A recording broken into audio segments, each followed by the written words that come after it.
तो hello friend, आज के इस वीडियो में इस चैनल के माध्यम से हम लोग करने वाले हैं बीपीएससी में पूछे जाने वाले टोटल प्रीवियस ईयर प्रश्न को प्रत्येक ईयर वाइज करेंगे। यानी कि हम लोग इस वीडियो में देखेंगे 38वीं परीक्षा में जो बीपीएससी का हुआ था, आयोग ने ली थी, तो पीटी एग्जाम में किस तरह के प्रश्न पूछे गए थे। अगर आप लोग प्रिपरेशन में लगे हुए हैं तो देखिए प्रश्न का स्वरूप किस तरीक़ा से पूछे जाते हैं प्रश्नों। आइए उसको करते हैं, जो कि आप लोग देख सकते हैं 1992 में 12/4 को हुआ था। आइए आपको प्रश्न दिखाते हैं।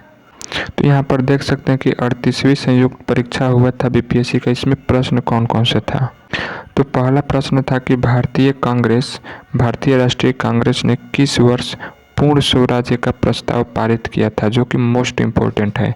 तो पूर्ण स्वराज का जो प्रस्ताव है वह भारतीय कांग्रेस ने 1929 में जो अधिवेशन हुआ था उसी समय यह पूर्ण स्वराज की प्रस्ताव को पारित किया। रही बात कि कांग्रेस की स्थापना कब हुआ था, तो इसका उत्तर हो जाएगा 1885 में। और कांग्रेस का स्थापना किसने किया था, तो ए.ओ. होम ने। और ए.ओ. होम पूछेगा कि किस पद पर थे, तो वह सैन्य अधिकारी थे। तो ये सभी याद रखना। आइए आपको सवाल नंबर 2 की तरफ पढ़ते हैं कि वंदे मातरम गीत के रचनाकार कौन थे। वंदे मातरम आप लोग को पता होगा कि भारत का राष्ट्रीय गीत है, तो इसका उत्तर होगा बंकिम चंद्र चटर्जी ने। अगला है कि पाकिस्तान का अलग राज्य आंदोलन का नेतृत्व किसने किया था। बोला था कि पाकिस्तान अलग होगा भारत से स्वतंत्रता के बाद, यह बात किसने बोला था, तो इसका उत्तर होगा मोहम्मद अली जिन्ना ने। अगला है कि भारतीय राष्ट्रीय कांग्रेस की स्थापना कब हुई थी। तो देखिए आ गया भारतीय राष्ट्रीय कांग्रेस की स्थापना जो हुआ था सन 1885 में ए.ओ. ह्यूम के द्वारा। अगला है आपका कि कौन से प्रसिद्ध भारतीय नेता सीमांत गांधी के रूप में जाने जाते हैं। तो अब्दुल गफ्फार खां यानी खान अब्दुल गफ्फार खां को सीमांत गांधी के नाम से भी जाना जाता है। मोस्ट इम्पोर्टेंट सभी प्रश्न है, बीपीएससी ने पूछा है। अगला है कि द्वितीय विश्व युद्ध के समय ब्रिटेन का प्रधानमंत्री कौन था। तो इसका उत्तर होगा द्वितीय विश्व युद्ध में ब्रिटेन का प्रधानमंत्री विंस्टन चर्चिल थे। कौन से थे, विंस्टन चर्चिल। आइए आपको अगला प्रश्न की तरफ ले चलते हैं कि सोन नदी किस नगर से होकर बहती है। सोन नदी जो है पेरिस से होकर बहती है। सवाल नंबर अगला है कि गोबी मरुस्थल कहाँ पर है। मोस्ट इम्पोर्टेंट है, गोबी मरुस्थल चीन और मंगोलिया में है। भारत के नक्शा में जैसे कि भारत का आप लोग मैप देखे होंगे, तो यहाँ पर आप लोग को पता होगा चीन है, तो इसी चीन और मंगोलिया में गोबी मरुस्थल पाया जाता है। अगला सवाल है, देखिए अगला सवाल है कि स्वेज नहर किस किस को जोड़ती है। स्वेज नहर है किस किस को जोड़ती है, तो भूमध्य सागर को लाल सागर से जोड़ती है। स्वेज नहर भूमध्य सागर को लाल सागर से जोड़ती है। अगला सवाल है कि बिहार राज्य किन देशांतरों के मध्य स्थित है। इसका उत्तर होगा लगभग 84 डिग्री पूर्व से लेकर 88 डिग्री पूर्व तक। अगला सवाल है मोस्ट इम्पोर्टेंट है कि मुंडा जनजाति अधिकांशतः कहाँ पर निवास करती है। तो कक्षा 8 के एनसीईआरटी में यह सवाल छपा हुआ है। इसका उत्तर होगा झारखंड में। आप लोग पढ़े होंगे क्लास 8 के इतिहास में कई सारे जनजातियों द्वारा, जैसे एक भील जनजाति कहाँ पर है सबसे ज़्यादा, तो इसका उत्तर आप लोग कमेंट में बताएंगे। अगला प्रश्न है कि समुद्र तल पर पृथ्वी के केंद्र से सबसे निकट स्थान कौन सा है। इसका उत्तर होगा उत्तरी ध्रुव। अगला सवाल है कि बड़ी लाइन की 2 पटरियाँ यानी बड़ी लाइन की जो 2 पटरी रहती है उनके बीच की दूरी कितनी होती है, तो 5.5 फीट। नेक्स्ट है कि टीपू सुल्तान ने अपनी राजधानी कहाँ बनाई थी। तो मैसूर की। आप लोग को पता होगा टीपू सुल्तान ने अपनी राजधानी जो श्रीरंगपट्टनम में बनाई थी। नेक्स्ट है कि कला की गांधार शैली किसके समय में फली फूली थी। तो आप लोग एक देखे होंगे, एक कला की नागर शैली होती है और एक गांधार शैली। तो गांधार शैली बोला है किस शासक के समय में फैली, तो इसका उत्तर होगा कुषाणों के समय। अगला है कि ऑपरेशन ब्लैक बोर्ड कैसी सरकारी योजना थी। एक सरकार का योजना है ऑपरेशन ब्लैक बोर्ड, यह कैसी थी। तो वयस्क जो लोग हैं उनको साक्षर बनाने हेतु प्रोत्साहित करने के लिए यह योजना बनाई गई। नेक्स्ट प्रश्न है कि चिपको आंदोलन किसको बचाने के लिए हुआ था। तो यह मोस्ट इम्पोर्टेंट है, वृक्षों को। अगला है कि एस्पेरेंटो क्या है। तो एक आसान एवं कृत्रिम अंतर्राष्ट्रीय भाषा का नाम एस्पेरेंटो है। अगला है कि पूर्व सोवियत संघ का कौन सा पहला गणराज्य था जिसने अपने को स्वतंत्र घोषित कर लिया था। तो इसका उत्तर होगा लिथुआनिया। अगला है कि सार्क आंदोलन शुरू करने का मुख्य उद्देश्य क्या था। तो क्षेत्रीय सहयोग पाने के लिए सार्क आंदोलन की शुरुआत किया गया था। नेक्स्ट प्रश्न है कि इजराइल PLO के बीच प्रथम एवं सीधी बैठक कहाँ की गई थी? तो इसका उत्तर होगा वाशिंगटन में। अगला प्रश्न है, नेक्स्ट प्रश्न कि मदर टेरेसा के द्वारा स्थापित धर्म संघ क्या कहलाता है? तो इसका उत्तर होगा मिशनरीज ऑफ चैरिटी। नेक्स्ट है कि पंचशील की मुख्य विशेषता क्या है? पंचशील का जो मुख्य विशेषता है कि देशों के मध्य मित्रता और शांतिपूर्ण अस्तित्व। अगला कि बछेंद्री पाल का संबंध किससे है? तो पर्वतारोहण के संबंध में इनका नाम आता है, यानी पर्वत की चढ़ाई की थी। अगला कि पास्चुराइजेशन क्या है? तो पास्चुराइजेशन एक प्रक्रिया है जिसमें दूध को काफ़ी लगातार समय तक गर्म किया जाता है और एक निश्चित समय में इसको ठंडा कर दिया जाता है। अगला है कि एम्फीबिया उभयचर किसको कहते हैं? तो एम्फीबिया उभयचर उस प्राणी को कहते हैं, उस जीव जंतु को कहते हैं जो जल एवं स्थल दोनों में रह सकता है। अगला है पृथ्वी तक पहुंचने के लिए, नेक्स्ट प्रश्न है कि पृथ्वी तक पहुंचने के लिए सूर्य से चला हुआ प्रकाश लगभग कितना समय लेता है? तो इसका उत्तर होगा 8 मिनट 19 सेकंड, लेकिन दिया है यहाँ पर 20 सेकंड। तो आप लोग ऑप्शन के अनुसार लगा सकते हैं। 8 मिनट 19 सेकंड लगता है सूर्य से, लेकिन चंद्रमा से बोलेगा तो 1.2 सेकंड 1.2 सेकंड चंद्रमा से पृथ्वी पर आने में प्रकाश का समय लगता है और सूर्य से आने में 8 मिनट 19 सेकंड। अगला है स्टेनलेस स्टील किसकी मिश्र धातु है? तो स्टेनलेस स्टील लोहा एवं क्रोमियम का, लोहा का संकेत Fe और क्रोमियम का संकेत Cr, ये सभी आप लोग याद करते जाना है। अगला है कि किस धातु पर तब कोई प्रतिक्रिया नहीं होती है जब उसके ऊपर भाप गुजरती है, यानी किसी धातु के ऊपर से भाप गुजरने पर भी कोई प्रतिक्रिया नहीं होगा। कब नहीं होगा? अगर धातु के ऊपर एल्युमिनियम की परत चढ़ा दी जाती है, यानी एल्युमिनियम लगाने पर।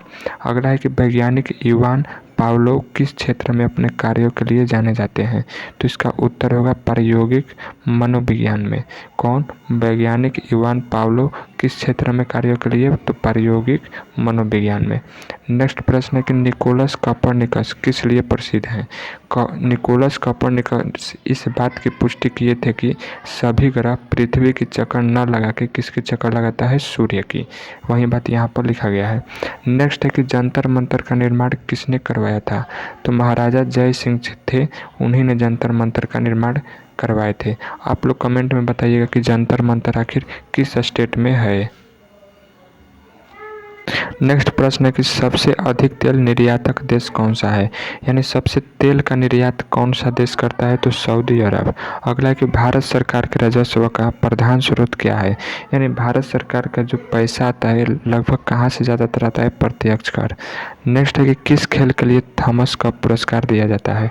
मोस्ट इम्पोर्टेंट है, थॉमस कप पुरस्कार किसके लिए दिया जाता है? तो बैडमिंटन के लिए, बैडमिंटन के लिए थॉमस कप और डुरंड।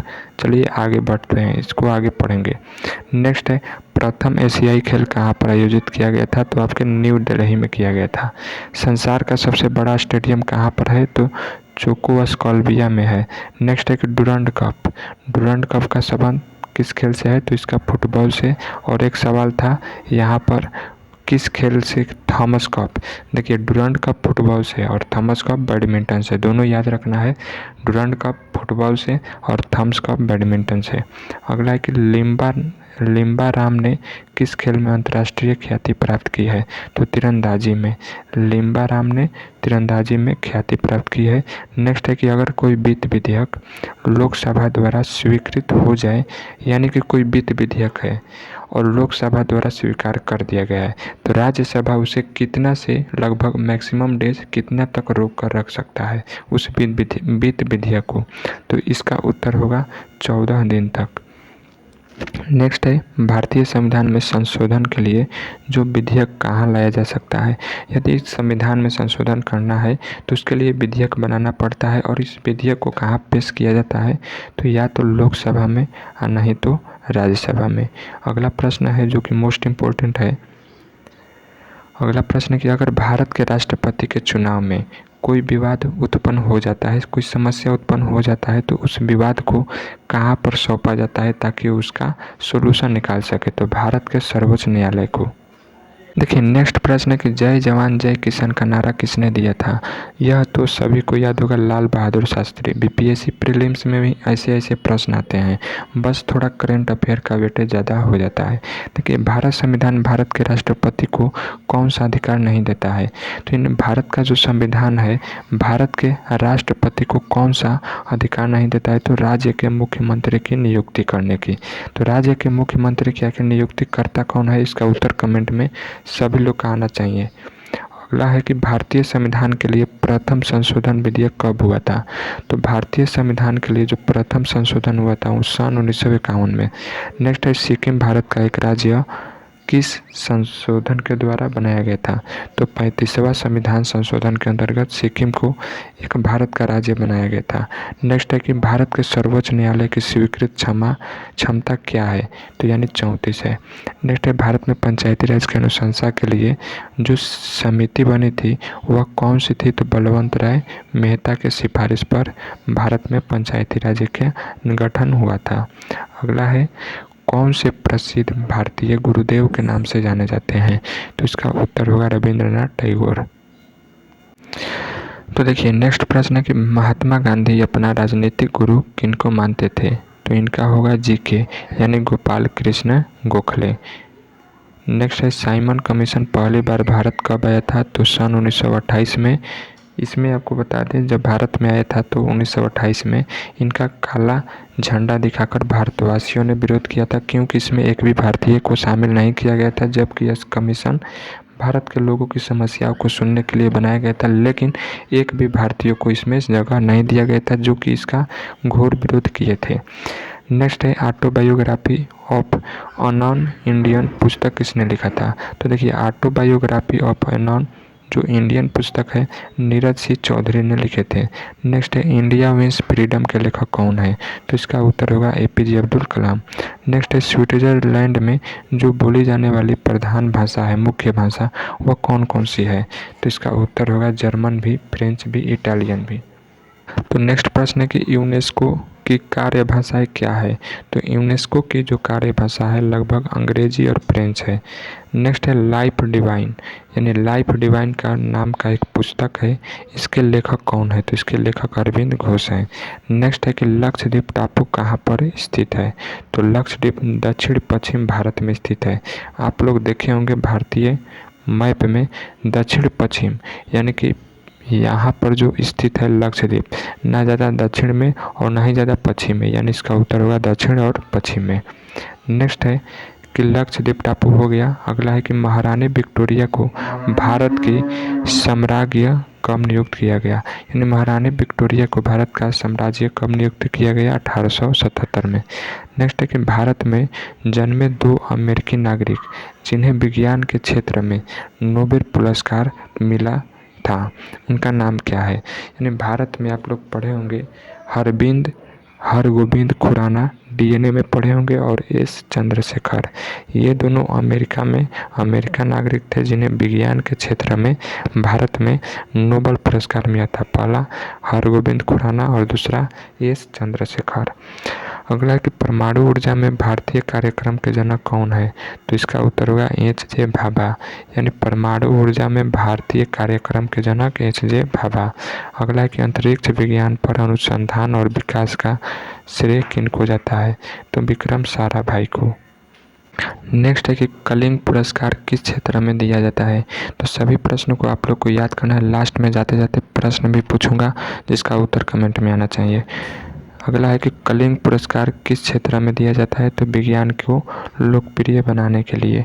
नेक्स्ट है कि एक वयस्क भारतीय हाथी का भार लगभग कितना होता है।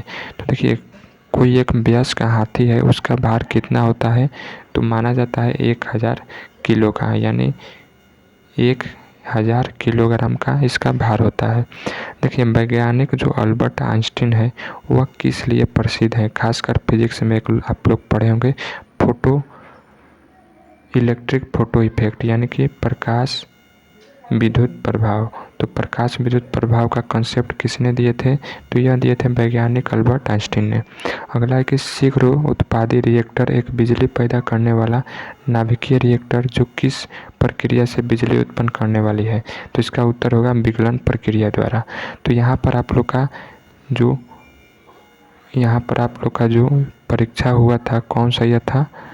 बीपीएससी में कौन सा 38वां, यानी कि यहाँ पर जो 38वां संयुक्त परीक्षा हुआ था पीटी का, उसमें पूछे गए सभी प्रश्नों को मैंने करा दिया। तो जाते जाते आप लोग से एक सवाल है जिसका उत्तर आप लोग को कमेंट में बताना है कि थॉमस कप किस खेल से संबंधित है? थॉमस कप किस खेल से संबंधित है? इसका उत्तर आप लोग को कमेंट में आना चाहिए। तो डेली अब हम लोग बीपीएससी में पूछे गए प्रश्नों को देखेंगे प्रीवियस ईयर। इस चैनल को सब्सक्राइब कर दें, सभी कॉम्पिटिटिव एग्ज़ाम के लिए फ़ायदेमंद चैनल है। तो इसका उत्तर बताइएगा कि थॉमस कप किस खेल से संबंधित है।